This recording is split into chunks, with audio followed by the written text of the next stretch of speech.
예수 믿고 신앙하는 목적이 무엇입니까? 우리는 지난주에 묵상하기를 하나님께서 우리를 창조하실 때부터 하나님의 형상과 하나님의 모양으로 하나님을 대리하여 이 땅에 하나님의 왕적인 통치에 하나님 나라를 이 땅에 이루는 왕적인 사명과 또 하나님의 말씀을 따라 하나님을 예배하고 하나님을 섬기고 세상에 하나님의 말씀과 뜻을 증거하는 제사장의 사명이 우리에게 있음을 우리가 묵상해 봤어요.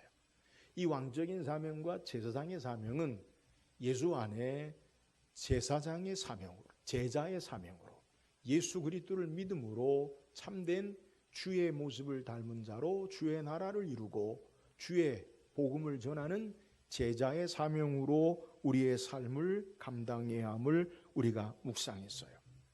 우리가 예수 믿고 구원받은 자로 이 제사장과 왕적인 사명이, 제자의 사명이 우리의 삶을 통해 드러나고 나타나야 돼요. 그러면 우리가 어떻게 우리의 삶에 그리스도의 제자로 하나님의 형상으로 지음받은 왕적인 사명과 제사장의 사명을 나타나고 드러날 수 있는가? 그 첫 번째 가장 중요한 출발은 우리의 인식의 변화, 우리의 생각의 변화가 우리에게 있어져야 돼요. 그것이 무엇이냐? 전에는 하나님과 관계없는 세상의 기준, 그리고 내가 내 나라를 이루려는, 나의 왕국을 이루려는 삶의 기준에서 이제는 하나님과 함께 우리의 삶을 바라보고 그의 나라를 이루려는 삶의 가치가 있어야 되고요. 예수 그리스도를 모시지 않고 사는 삶의 모습 가운데 이제는 날마다 예수 그리스도와 함께, 주께서 우리와 함께 하시는 삶을 우리가 바라보고 그 가치를 따라 사는 삶이 되어야 된다는 거예요. 그래서 이렇게 우리의 생각의 변화가 예수 그리스도와 함께 하나님과 함께하는 생각의 변화를 무엇이라고 부르느냐? 세계관, 기독교 세계관의 모습으로 변화되어야 함을 우리에게 소개하는 거예요. 여러분, 세계관이 뭡니까? 세상을 어떤 관점으로, 어떤 가치를 가지고 바라보느냐, 이게 세계관이에요.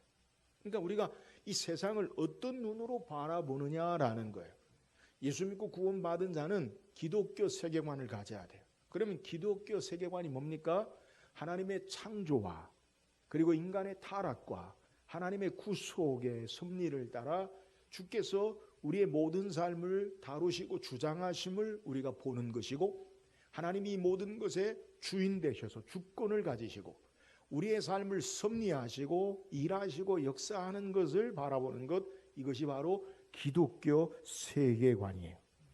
오늘 하나님의 자녀로 이 하나님의 주인 되시고 섭리하시고 역사하심을 바라보고 예수 그리스도 안에 사는 것, 이것이 우리가 가져야 할 제자의 사명이요. 이 제자의 사명에 우리의 기독교 세계관을 가지고 우리의 삶을 바라보고 살아나가야 되는 거예요. 오늘 성경은 우리에게 세례 요한의 죽음에 대해서 소개해요. 본문을 좀 이따 살피겠지만 헤롯에 의해 감옥에 갇혔던 세례 요한이 그의 부인 헤로디아의 딸의 춤을 보고 내 소원이 무엇이냐, 내가 나라의 절망이나 내가 주겠다라고 하는 것에 그 어머니 헤로디아에 갔을 때 세례 요한의 목을 원해요. 그래서 이 헤로디아의 딸이 헤롯에게 세례 요한의 목을 소반에 담아 오기를 원함으로 세례 요한이 죽임을 당해요. 어떻게 생각해 보면 너무나 허무한 죽음, 너무나 가엾은 죽음, 너무나 불쌍한 죽음, 너무나 값싼 죽음의 모습을 성경이 소개해요. 우리는 이 세례 요한의 죽음의 모습을 단편적으로 보면 하나님이 어떻게 여기에 개입하셨는가, 하나님의 섭리가 무엇인가 묻지 않을 수 없어요. 그러니까 하나님께서 행하시는 것을, 하나님의 섭리와 주권과 역사하심을 빼어놓고 바라보면 세례 요한의 죽음은 비참한 죽음, 심하게 이야기하면 속된 말로 개죽음 당하는 것 같은 모습을 우리는 생각이 들어요. 여러분, 세례 요한이 어떤 사람입니까? 마가복음 1장에 선지자 이사야와 그리고 말라기 선지자를 통해 광야에 외치는 소리로 주의 길을 예비하고 준비하는 자로 하나님의 사자로 보냄받은 자예요. 그러니까 세례 요한이 탄생하기 전에 이미 주전 700년 전에, 주전 300년 전에 세례 요한에 대해서 이 땅의 메시아, 하나님이 이 땅에 오실 때에 그의 길을 예비하고 앞서 보냄받은 자가 바로 세례 요한이라는 거예요. 그래서 이 세례 요한이 그가 요단강에서 회개의 세례를 베풀 때 마가복음 1장에 보면 온 이스라엘과 예루살렘 사람들이 다 그 앞에 모였더라. 위대한 사역을 감당한 사람이에요. 세례 요한에 대해서 예수님은 뭐라고 말씀하시느냐? 마태복음 11장 11절에 보니까 내가 진실로 진실로 너희에게 이르노니 여자가 낳은 자 중에 세례 요한보다 큰 이가 일어남이 없도다. 그러나 천국에서는 극히 작은 자라도 그보다 크니라. 여자가 낳은 작은 자 중에서 세례 요한보다 큰 이다. 이 위대한 사람이 없도다. 그러니까 세례 요한을 여자가 낳은 자 중에 위대한 자다. 물론 천국에서는 다 그보다 크다. 그건 예수 그리스도를 보고 예수 그리스도를 믿고 그 사람이다. 이 땅의 삶의 위대한 삶인 것을 우리에게 소개하지만 여튼 세례 요한에 대해서 이렇게 예수님이 말씀하세요. 그럼에도 불구하고 세례 요한이 한 어린 소녀의 춤을 통해서 그의 목이 달아나는 사건을 바라보고 불행한 죽음을 맞이한 것을 바라본다면 우리는 성경적인 기독교 세계관을 바르게 보지 못하는 거예요. 다시 말씀드리면 단편적으로 세례 요한이 그냥 헤로디아의 딸의 춤에 의해서 헤롯에 의해 죽었다, 이렇게만 바라본다면 하나님의 섭리와 주권과 역사가 어떻게 일어났는지에 대해서 해석하지를 못한다면 우리는 값싼 죽음, 헛된 죽음으로밖에 이해할 수 없다라는 거예요. 오늘 우리는 하나님의 섭리와 주권과 역사를 통해 하나님이 일하심을 볼 줄 알아야 돼요. 다시 말씀드리면 값싼 죽음, 헛된 죽음, 아니면 불행한 불쌍한 죽음이 아니라 하나님이 이 세례 요한을 통해 역사하시고 일하시고 함께 하시는 그러한 역사를 볼 줄 알아야 된다는 거예요. 오늘 말씀을 통해 세례 요한의 죽음을 통해 우리에게 말씀하시는 바른 의미를 깨닫고 주님과 함께 우리의 삶을 바라보고 주님과 함께 우리의 삶을 해석하고 적용하는 바른 기독교 세계관을 가지고 제자의 삶을 사는 저와 여러분 되기를 주의 이름으로 축원합니다. 오늘 함께 읽은 본문의 내용은 우리가 지난주에 앞서 묵상한 마가복음 6장 7절에서 13절까지 예수님께서 둘씩 제자를 짝지어 전도를 보내세요. 그리고 그 전도하는 일 가운데 증거되는 사건을 우리에게 소개하는 거예요. 그러니까 우리가 읽지 않았지만 이 29절, 오늘 본문에 14절에서부터 29절까지 읽었는데 세례 요한의 사건이 나오고 다시 30절에 어떤 내용이 나오느냐? 마가복음 6장 30절에 보니까 사도들이 예수께 모여 자기들이 행한 것과 가르치는 것을 낱낱이 고하니, 7절에서 13절까지는 예수님이 둘씩 짝지어서 제자들을 전도하러 세상에 보내신 것을 소개하고 14절에서부터 29절까지는 그 일의 중간에 세례 요한의 죽음을 소개하고 30절에는 제자들이 돌아와 전도의 보고를 행하는 내용을 성경이 우리에게 소개하는 거예요. 마가복음의 특징 가운데 하나가 뭐냐면 우리가 마가복음 5장에서도 말씀 묵상했는데 회당장 야이로의 딸을 예수님 앞에 나와 고쳐줄 것을 말하자 예수님이 그의 집으로 가는 도중에 어떤 사건이 일어나느냐? 12회를 혈루증으로 앓던 여인의 사건이 등장하고 그리고 다시 예수님이 회당장 야이로에 가서 죽은 야이로의 딸을 일으키시는 내용을 소개해요. 그러니까 한 사건의 가운데 다른 중간의 사건을 통해 전체의 의미를 우리에게 더 분명하게 소개하는 거예요. 이게 마가복음의 특징이에요. 마가의 특징이 뭐냐면 샌드위치 기법이라고 그렇게 이야기하는데 신학적으로 오늘 본문의 내용도 7절에서 13절까지 제자들이 전도하는 내용을 소개하고 30절에 전도의 보고를 소개해요. 근데 그 가운데 뭐가 있느냐? 세례 요한의 죽음에 관한 것을 성경이 우리에게 소개하고 있다는 거예요. 자, 예수님께서 둘씩 짝지어 전도를 보내시는 그 전도의 현장의 내용과 같이 우리에게 소개하는 거예요. 우리가 성경을 읽을 때 제가 늘 강조하는 것은 성경은요, 한 부분이나 한 구절을 떼어서 놓고는 성경이 우리에게 말하는 참된 의미를 놓치기 쉬워요. 제가 강해 설교를 하는데 성경 마가복음을 계속 설교하는데 목사는 왜 그렇게 합니까? 분명한 이유가 있어요. 왜 그렇게 하느냐? 성경에 하나님께서 우리에게 한 권이나 그 장을 주신 것은 성경의 문맥에 전체의 흐름을 통해서 우리에게 하나님이 말씀하시는 것을 보게 하시는 거예요. 그러니까 성경을 해석할 때 문맥의 의미를 떼어놓고는 성경을 바르게 해석하지 못하는 거예요. 그러니까 숲을 보면서 나무를 봐야 그 전체를 보지, 나무 하나만 보고 그것을 다 산이라고 이야기할 수 없는 거예요. 그래서 성경의 문맥을 통해서 그 내용의 흐름을 통해서 사건이 우리에게 말하고 있는 것이 무엇인가, 이것을 바르게 하는 것. 그래서 우리가 성경을 조각조각 부분으로 아는 것이 아니라 성경의 각 권을 통해서, 각 장을 통해, 아니 전체를 통해서 하나님이 우리에게 말씀하신 의미를 여러분들에게 증거하기 위해서 강해 설교를 하는 거예요. 자, 오늘 그 문맥을 한번 생각해 보자고요. 전도를 보냈어요. 그 전도의 내용 가운데 세례 요한이 등장해요. 그러면 전도를 보낸 것과 세례 요한의 죽음에 무슨 상관이 있느냐? 연관이 있어요. 자, 오늘 본문 말씀 우리에게 소개하는 것 14절에 제자들이 전도를 행하고 그리고 헤롯 왕이 들었다라는 것을 우리에게 소개해요. 자, 오늘 여기서 헤롯은 누구냐?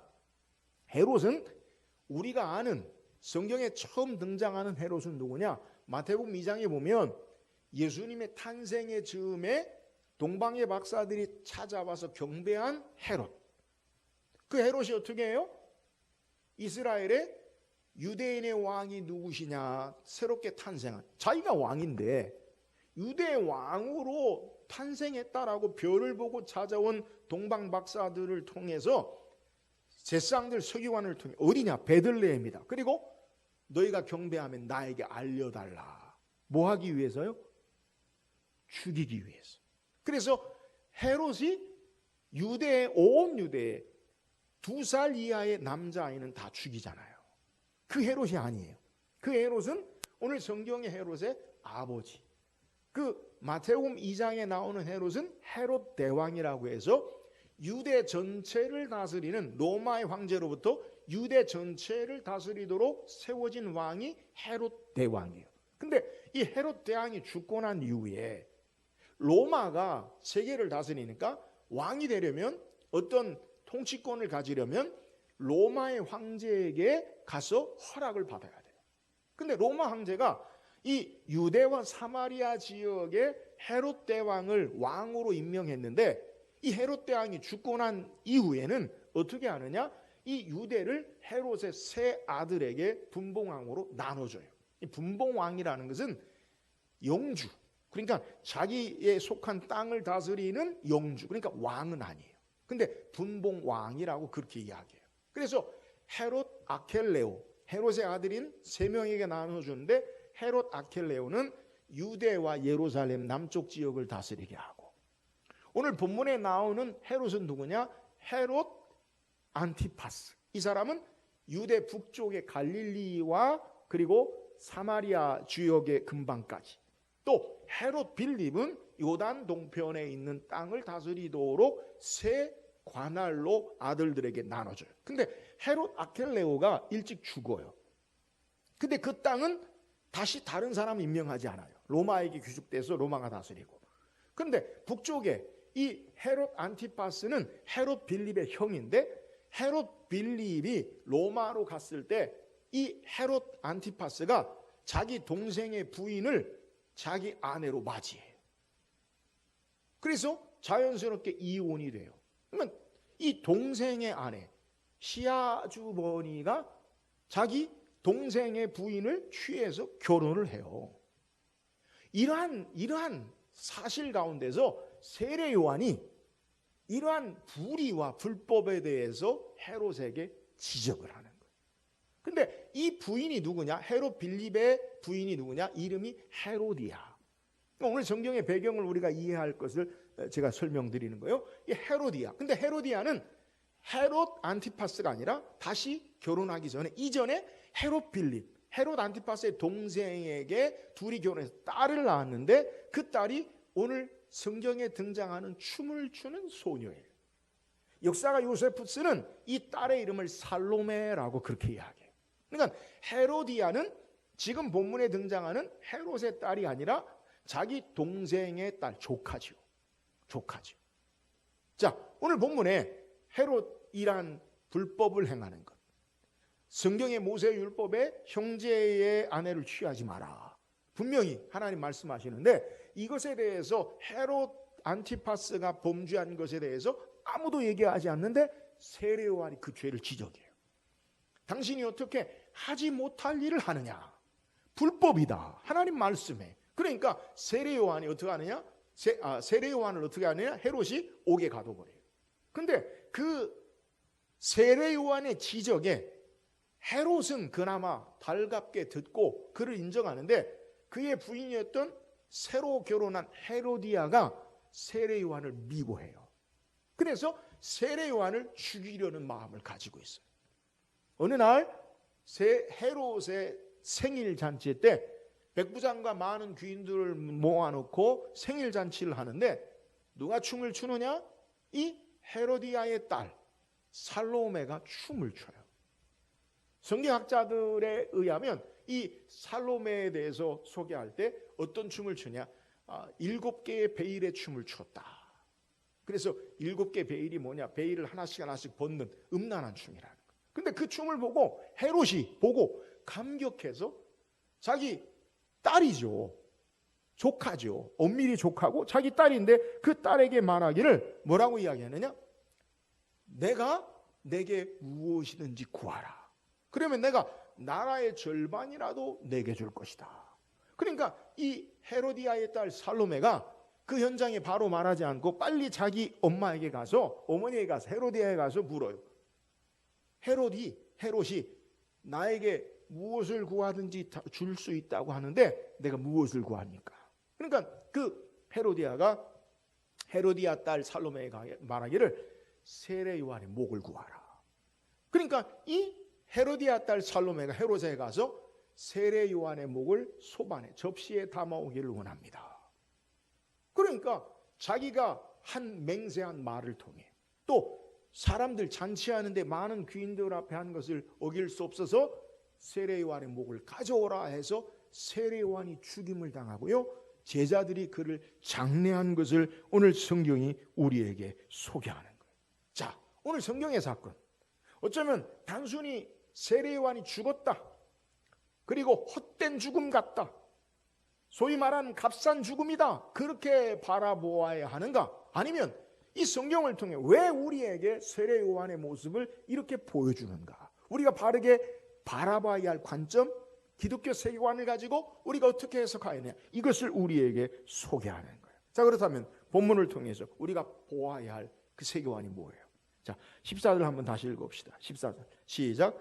이에 예수의 이름이 드러난지라 헤롯 왕이 듣고 이르되 이는 세례 요한이 죽은 자 가운데서 살아났도다. 그러므로 이런 능력이 그 속에서 일어나느니라 하고. 자, 이에 예수의 이름이 드러난지라, 이게 뭐예요? 여러분, 제가 문맥을 설명드렸죠? 예수님이 둘씩 제자들을 짝지어 전도를 보냈어요. 자, 제자들이 귀신을 쫓아내고 병든 자를 고치는 능력의 역사를 행하는 그것을 통해서 이에 성경에 예수의 이름이 드러난지라 헤롯이 듣고. 누가 드러났다고요? 제자들이 전도할 때 누가 드러나요? 예수의 이름이 드러났다. 예수님이 드러났다는 거예요. 예수의 이름이 뭡니까? 아들을 낳은 이름을 예수로 하나, 이는 자기 백성을 저희 죄에서 구원할 자임이라. 임마누엘로 하나님이 우리와 함께 하셔서 우리를 죄에서 구원하는 그 예수의 이름이 드러나요. 이것을 헤롯이 들어요. 헤롯이 들었는데 예수를 듣고 이 세례 요한은 어떻게 생각하느냐? 오늘 성경에 뭐라고 우리에게 소개하느냐? 세례 요한이, 이 헤롯이 세례 요한에 대해서 뭐라고 우리에게 성경이 소개하느냐? 오늘 본 말씀 우리가 읽은 16절에 헤롯은 듣고 내가 목벤 요한 그가 살아났다 하더라. 사람들은 예수를 세례 요한이라고 말하지 않냐고 선지자라고 이야기하고 엘리야라고 이야기하는데 헤롯은 예수님에 대해서 듣고 생각하기를 자기가 죽였던 세례 요한이 살아났다라고 그렇게 생각했다라는 것을 성경이 우리에게 소개해요. 예수에 대해서 듣고 헤롯은 예수의 이름을 듣고 세례 요한에 대해서 생각이 났다는 거예요. 예수님을 통해 세례 요한을 떠올렸어요. 다시 세례 요한을 예수님의 사역과 중첩시키고 함께 생각하는 것을 우리에게 소개하는 거예요. 자, 오늘 성경에 세례 요한의 죽음에 대해서 이야기할 때 왜 이것을 우리에게 소개하느냐? 여러분, 세례 요한이 우리에게 왜 그가 죽었느냐? 그 사실을 통해 우리에게 뭘 보여주느냐?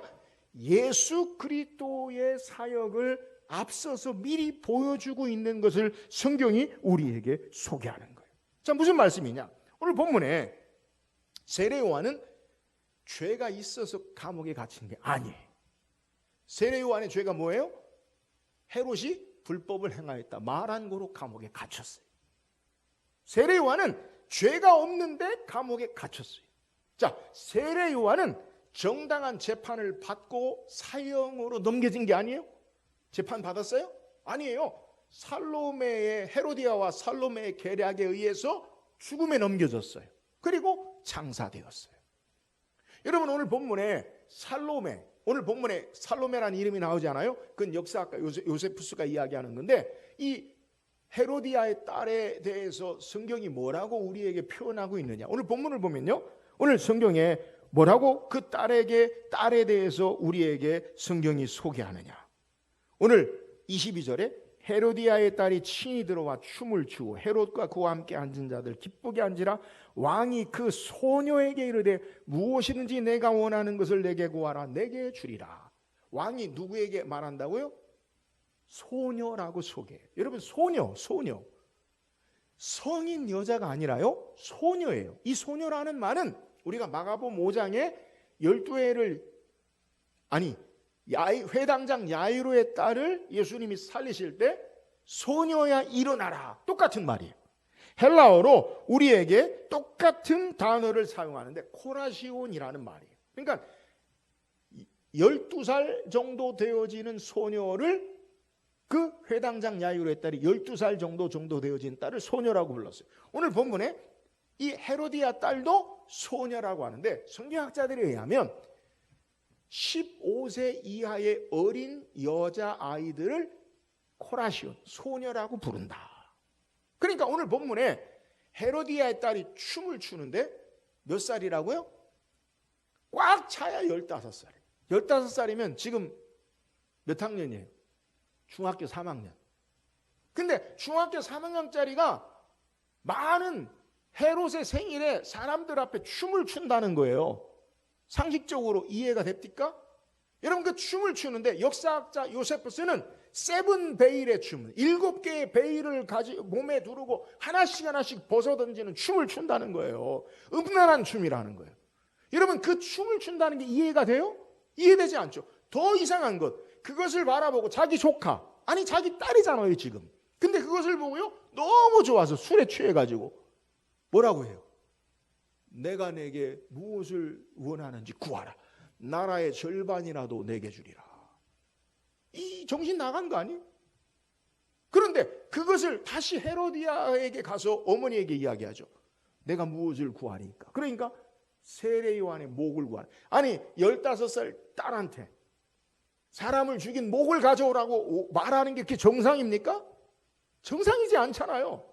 그럼에도 불구하고 이러한 모습 가운데서 세례 요한이 아무 죄가 없이 옥에 갇히고, 그리고 정당한 재판의 절차 없이 죽임을 당하고, 그리고 제자들에게 장사되어지는 모습을 성경이 우리에게 소개하는 거예요. 자, 세례 요한의 죽음을 왜 이렇게 표현하고 있느냐? 오늘 예수 그리스도를 그에 앞서서 세례 요한을 통해 우리에게 보여주는 거예요. 예수님을 통해 세례 요한을 보고 세례 요한을 통해 예수님을 보여주는 거예요. 여러분, 예수님 보세요. 예수님이 왜 붙잡히셨어요? 예수님의 죄가 뭡니까? 예수님의 죄가 뭐예요? 죄 없으세요. 빌라도가 로마 총독이 공식적으로 나는 그에게서 아무 죄도 찾지 못하였노라. 여러분, 가룟 유다에 의해서 은30에 대제사장과 서기관들의 목요일 밤에 붙잡히셨어요. 밤에 기도하시고 붙잡히셨어요. 그리고 그 길로 대제사장 가야바에게 집에서 신문을 받으시고 사내들인 공의가 그날 저녁에 이루어지고 그날 아침에 빌라도에게 넘겨져요. 여러분, 하루 24시간도 안 돼서 예수님은 붙잡히시고 사형에 해당하는 죄 없으신데 그가 십자가에 죽임을 당했어. 하루 만에 그는 죽임을 당하고 오전 9시부터 3시까지 6시간 십자가에 매달리시다가 숨을 거두시고 그의 제자들이 그를 장례한 것을 성경이 소개해요.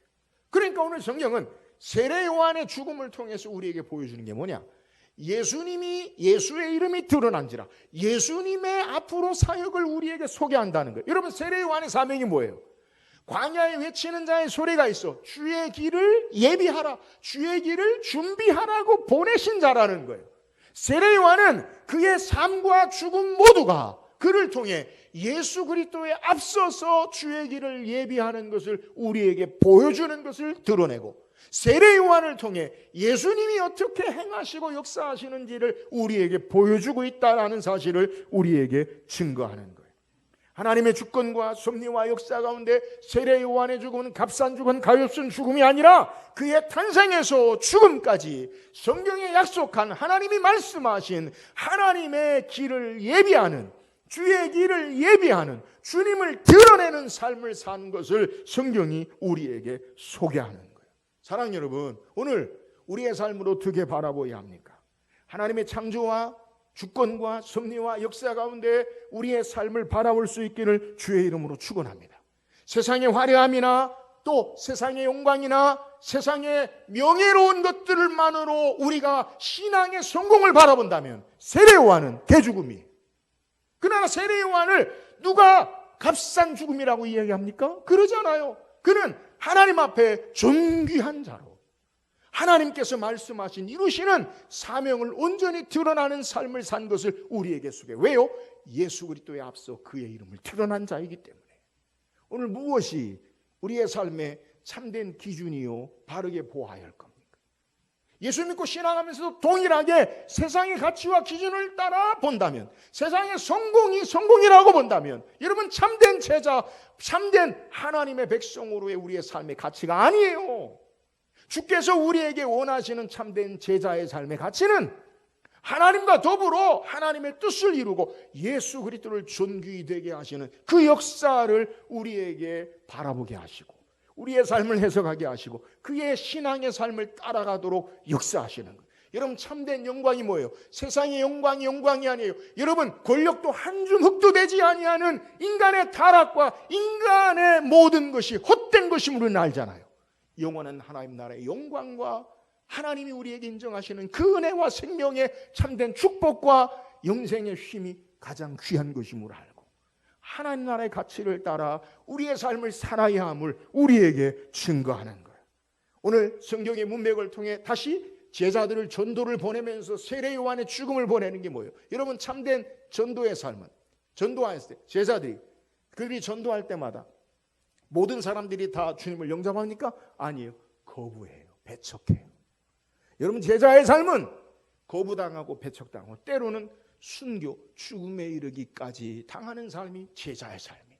그러나 그것이 헛된 것이 아니라 예수의 이름이 드러나고 예수 그리스도가 드러나는 것, 이것이 참된 생명의 능력의 바른 신앙의 삶인 것을 우리에게 소개하는 거예요.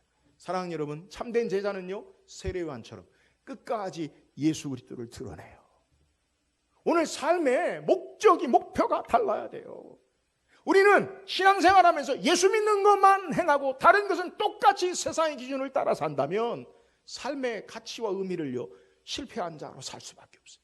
여러분, 예수님 보세요. 예수님이 성공한 자입니까? 세상의 기준에 실패한 자예요. 바울을 보세요. 성공한 자입니까? 실패한 자예요. 그러나 예수님이 실패한 자입니까? 아니에요. 영원한 참된 왕이 되세요. 오늘 우리의 삶의 가치와 기준을 어디에 두어야 하느냐? 하나님과 함께, 말씀과 함께 우리의 삶을 바라보고 주님과 함께 우리의 삶을 해석하고 주의 일을 감당하고 예수 그리스도가 드러나고 증거되어지는 참된 가치 있는 바른 신앙의 삶을 사는 저와 여러분 되기를 주의 이름으로 축원합니다.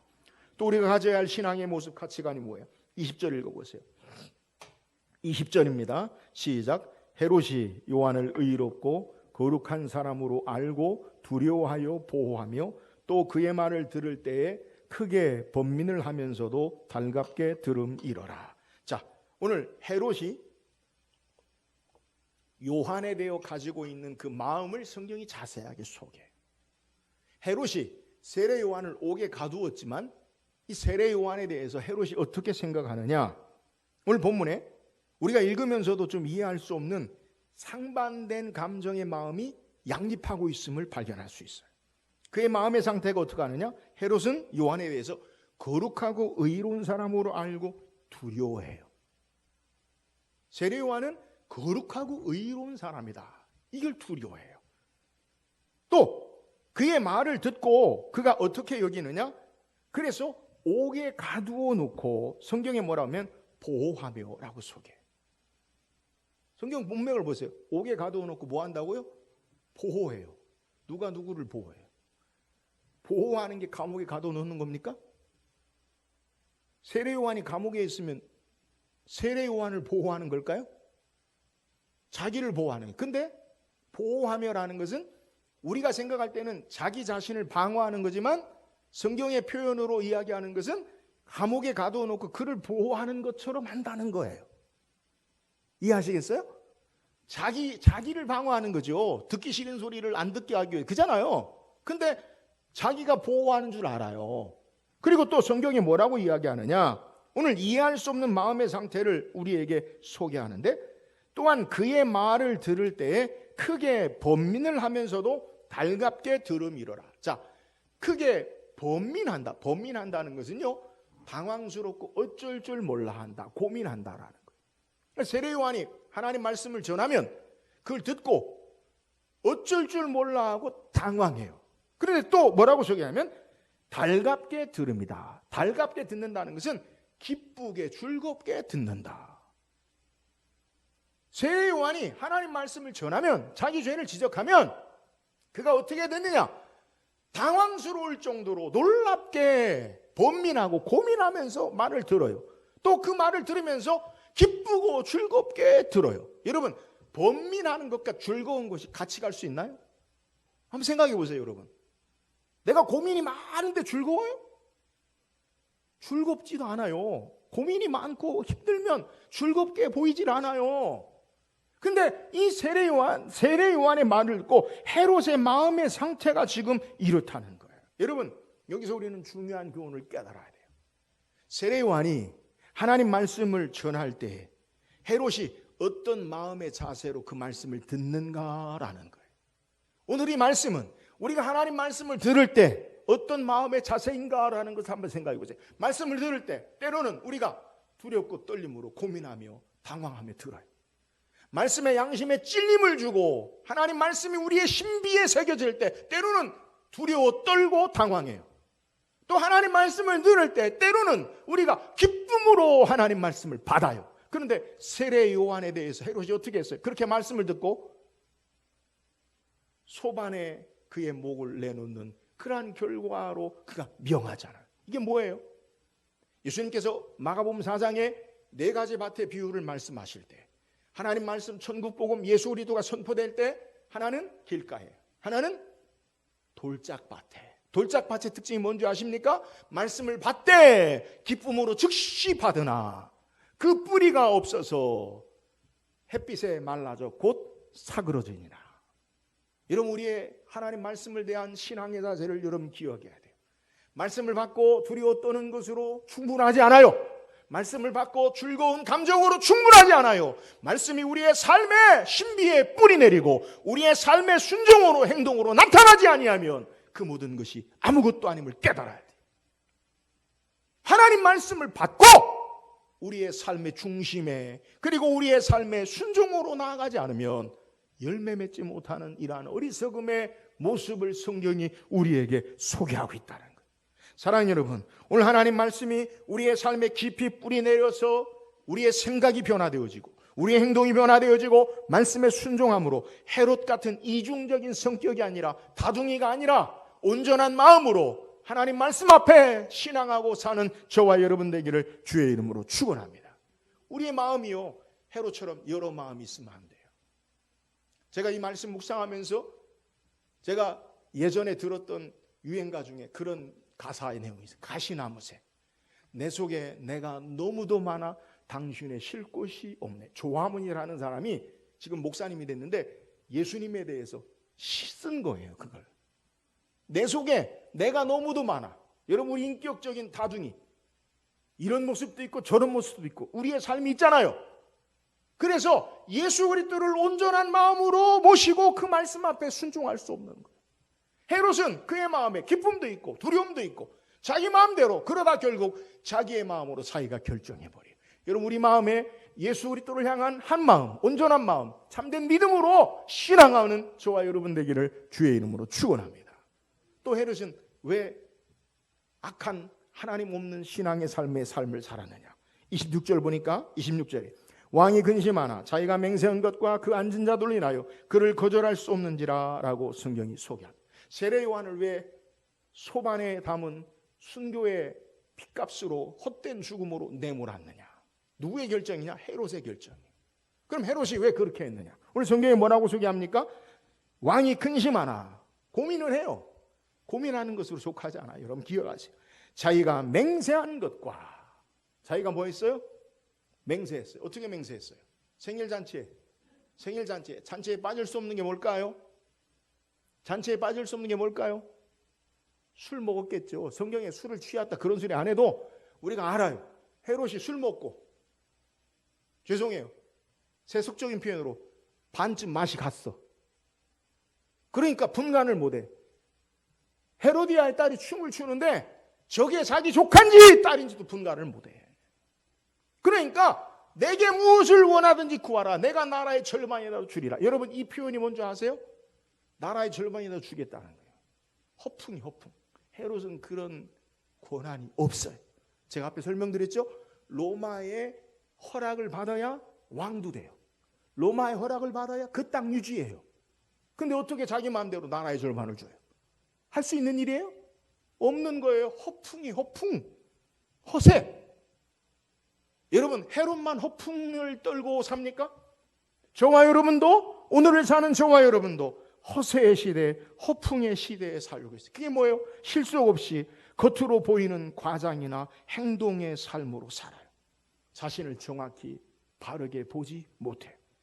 자신의 노력으로 조금 무엇을 얻으면 힘을 자랑하고 돈을 자랑하고 지식을 자랑하고 삶의 권력과 힘을 자기 것인 양 휘두르고 자랑해요. 교만하게. 그러나 인생은, 여러분 기억하세요. 우리는 헛된 먼지와 같고 아침에 있다 없어지는 안개와 같은 인생임을 우리는 알아야 돼요. 한 줌 흙도 되지 않는, 모든 것을 부여잡지만 다 모래가 사그러지는 것처럼 세상의 부귀와 영광이라는 모든 것들은 다 사그러지고 없어지는 것, 그것이 인생이에요. 하나님 없는 인생의 특징이 바로 자기가 하나님 되어서 허풍과 허세의 삶을 사는 거예요. 헤롯이 어떻게 됩니까? 바로 이어서 몇 년 안 되어서 자기가 첫 번째 결혼했던 부인 나바티아의 공주를 결혼했다 이혼했잖아요. 나바티아 왕이 화가 나서요, 이 헤롯이 점령하고 있는 땅을 쳐들어와요. 전쟁을 해요. 그리고 헤롯은 그 문제 때문에 칼리큘라라는 로마의 황제회에서 폐위가 되고 유배되었다가 암살로 죽임을 당해요. 나라의 절반이라도 준다고요? 참 천만의 만만의 말씀. 여러분, 우리의 삶의 모습 가운데 헤롯이 왜 이러한 잘못된 길을 선택했느냐? 그의 허풍과 허세. 또 성경에 뭐라고 소개합니까? 그 앉은 자들로 인하여 그를 거절할 수 없는지라. 그의 삶에 의식되는 게 누구예요? 천부장들, 귀인들, 사람들을 보는 거예요. 그러니까 그의 시선이 누구를 향하느냐? 그가 맹세한 것과 그와 함께한 사람들에게 시선을 가지고, 그 관점을 가지고 헤롯이 세례 요한을 죽임에 넘기는 악한 일을 행하는 것을 우리에게 소개하는 거예요. 여러분, 결국 인간의 악함이라는 것, 헤롯을 통해서도 저와 여러분을 통해서도 보여주는 것은 하나님과 함께하지 않고 하나님 없는 인생이 악한 인생이 되어지고 잘못된 삶의 모습 가운데 빠져버리는 것을 우리에게 소개해요. 여러분, 하나님과 함께 삶을 바라보지 않으면 세상을 의식하게 되고요, 세상을 두려워하게 되고요, 사람을 두려워하고 그 사람 앞에 굴복하는 삶을 사는 거예요. 그가 비록 분봉왕이지만 왕인데 자기의 권위와 영광을 누구에게 복종시키느냐? 사람들에게, 권력의 힘 앞에 다시 복종시키고 그 안에 악한 일을 행하는 것을 성경이 우리에게 소개하는 거예요. 하나님과 함께 계시지 않고 하나님과 함께 삶을 바라보지 않는 것, 여러분, 기독교 세계관이 없으면 결국 악한 자가 되어지고 잘못된 선택과 결정을 해버리는 것을 우리에게 소개하는 거예요. 오늘 우리의 삶을 누구와 함께 바라보고 해석하느냐? 오늘 저와 여러분의 삶을 어떻게 바라보느냐? 여러분, 하나님과 그리스도와 함께 바라볼 수 있기를 주의 이름으로 축원합니다. 하나님이 창조하시고 하나님이 구속하시고 하나님이 주권과 승리가 삶 가운데 우리의 삶을 인도하시고 역사하심을 바라보는 참된 기독교 가치관을 가지고 우리의 삶을 바라보고 겸손하게 이 땅에 주의 뜻을, 주님을 드러내고 나타내고 이 땅에 주의 모습, 제자의 삶을 사는 저와 여러분 되기를 주의 이름으로 축원합니다. 오늘 우리가 가져야 될 세례 요한의 죽음을 통해 보여주는 삶의 가치가 뭐예요? 예수 그리스도가 드러나는 삶, 예수 그리스도와 함께하는 삶, 하나님과 더불어 우리의 삶을 사는 삶, 이것을 우리에게 소개해요. 이게 바로 기독교 세계관이에요. 제자의 삶, 제사장의 삶, 왕적인 사명은 우리의 생각이 하나님의 섭리와 주권과 역사 가운데 삶을 바르게 바라볼 때 우리가 어떤 삶을 살 수 있는지, 그것이 우리의 삶의 변화를 나타내고 참된 제자로 사는 거예요. 우리의 생각이, 인식이 하나님과 더불어, 하나님의 창조에 더불어, 하나님의 우리의 주권과 주인 되심으로 더불어 예수 그리스도 우리의 그분이 우리의 만왕의 왕이요 구주 되심을 알고 그의 말씀 앞에 그의 뜻을 따라 사는 저와 여러분 되기를 주의 이름으로 축원합니다.